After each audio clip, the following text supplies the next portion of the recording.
Hello everyone. So today we are going to discuss Tetralogy of Fallot in adults. Starting with the introduction, Tetralogy of Fallot is the most common cyanotic heart defect seen in children beyond infancy, accounting for a third of all congenital heart disease in this age. The disorder may be associated with extracardiac anomalies such as cleft lip and palate, hypospadias, and skeletal and craniofacial abnormalities.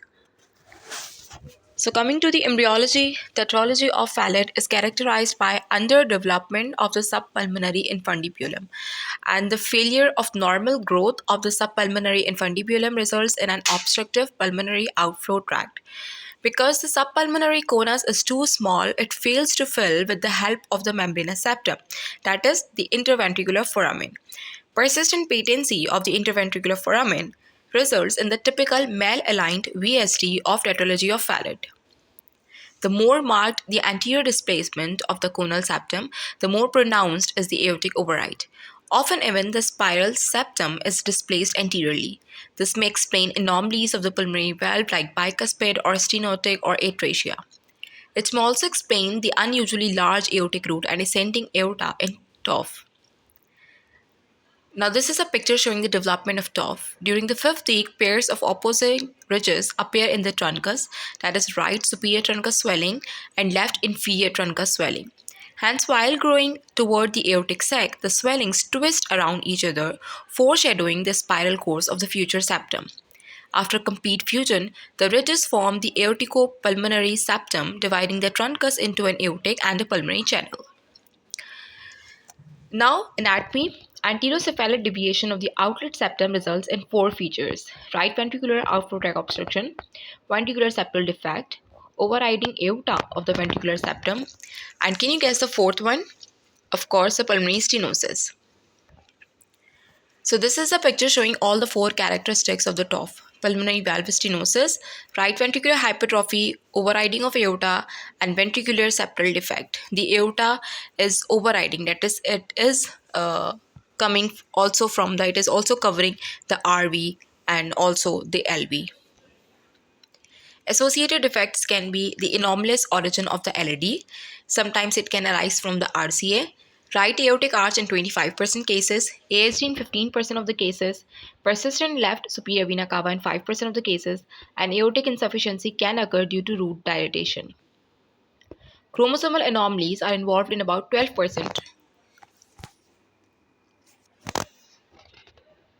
of the cases.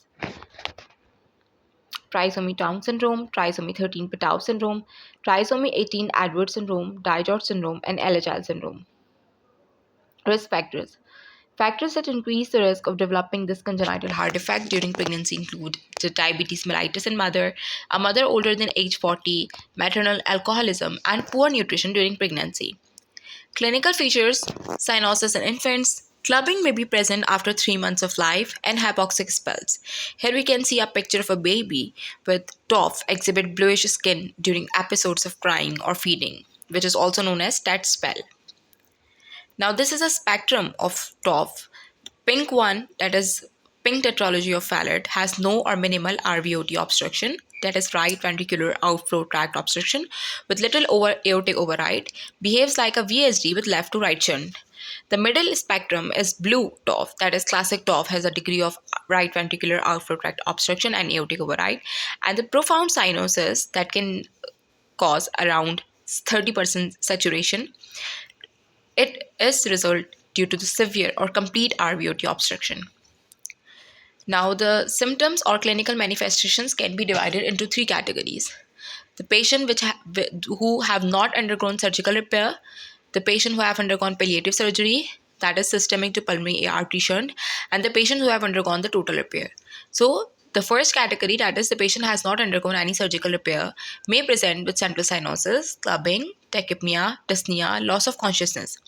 And on examination, patient may have prominent right ventricular impulse, right sternoclavicular junction lift can be there due to right-sided aortic arch, single S2 due to inaudible P2, ejection systolic murmur at left upper sternal border, and continuous murmur.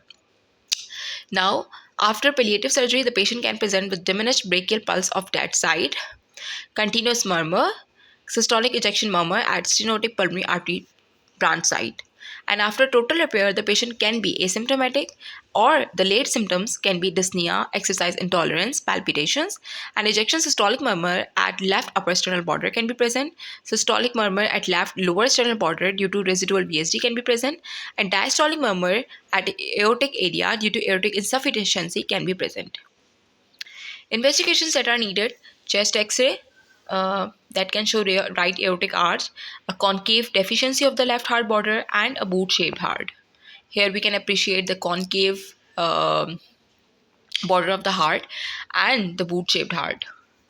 Now, ECG, we can find sinus rhythm with right ventricular hypertrophy, and we can see normal or right axis deviation. If there is left axis deviation, there can be an associated atrioventricular canal defect that should be suspected. And if the QRS duration of more than 180 milliseconds in a patient after surgery, it can be a predictor of sustained VT and sudden cardiac death. This is an ECG just showing sinus tachycardia with right ventricular hypertrophy. Echocardiography is useful for the diagnosis, and it shows the location and number of VSDs, the anatomy and severity of right ventricular outflow tract obstruction. The coronary arteries must be imaged, specifically looking for any major branch crossing the RVOT. The LAD arises from the RCA and crosses the RVOT in 5%. Aortic arch laterality must be shown. The presence of any associated anomalies like atrial septal defect, PDA, additional VSDs must also be looked for. Cardiac magnetic resonance imaging, it is the gold standard for evaluating the right ventricle and quantitating pulmonary insufficiency in these patients. It shows the presence of a scar, distal pulmonary artery anatomy, RV aneurysms, residual lesions, shunts, and aortopulmonary collaterals. Then we can do catheterization. Angiographic assessment should be geared towards the information that is needed. Biplane angiography is ideal. Right ventricular pressure is generally systemic in a patient with no repair. Presence of stenosis and at a prior shunt site is expected. Right ventricle and diastolic pressures may be elevated due to pulmonary insufficiency, and an aortic root injection will usually provide adequate identification of the coronary arteries. So here we can see the image of heart catheterization, which shows supravalvular stenosis and infundibular stenosis. So what are the management? Following problems need to be addressed. The first one, progressive infundibular pulmonary stenosis, development of distal pulmonary arterial stenosis at shunt sites, erythrocytosis because of decreased saturation, chronic hypoxemia, pulmonary hypertension, paradoxical emboli due to VSD, arrhythmias, increased risk of aortic insufficiency, and endocarditis. Catheter interventions that are needed and apply the most effective but least invasive solutions to most difficult pathologies of TOF. The various transcatheter interventions in TOF are balloon dilatation of pulmonary stenosis, balloon dilatation and or ductal stenting, the coil closure of major aortopulmonary collateral arteries, balloon dilatation of peripheral pulmonary artery stenosis with or without stenting, balloon dilatation of blocked BT shunt, stenting of RVOT for infundibular stenosis by balloon expandable stainless steel stents, transcatheter pulmonary valve replacement. TOF in pregnancy. Tetralogy of Fallot is the most common cyanotic congenital heart defect, and women with unoperated tetralogy of Fallot may experience increased cyanosis as systemic vascular resistance decreases during the pregnancy. In most series, cardiac, that is 4.5% to 18%, obstetric 11% to 20%, and neonatal, that is 16% to 27% events occur during completed gestations. Unrepaired tetralogy as well as the presence of pulmonary atresia have been reported as independently predictive of fetal prematurity, dysmaturity, fetal wastage, and low infant birth weight.